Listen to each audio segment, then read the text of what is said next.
Welcome to the Banker Lamp. Please enjoy the video. You begin by verifying the physical setup.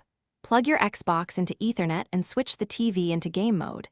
This cuts display processing. Once done, power cycle the console and controller.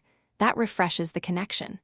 Make sure the controller battery is above 20% and update controller firmware in settings, because low power or outdated firmware can add milliseconds. You'll avoid common hardware-induced delay before moving to network and display tuning. You now focus on network and system settings. Run a network test on the Xbox and check latency.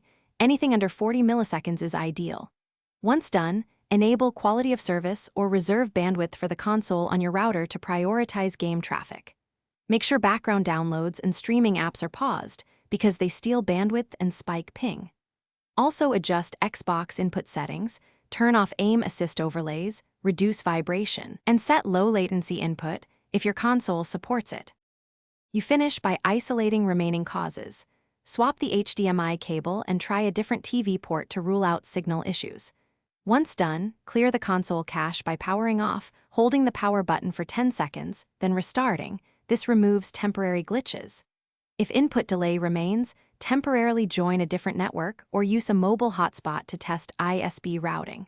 One key troubleshooting tip: if delay only on certain games, check in-game pre-rendered frames or network prediction settings and adjust them.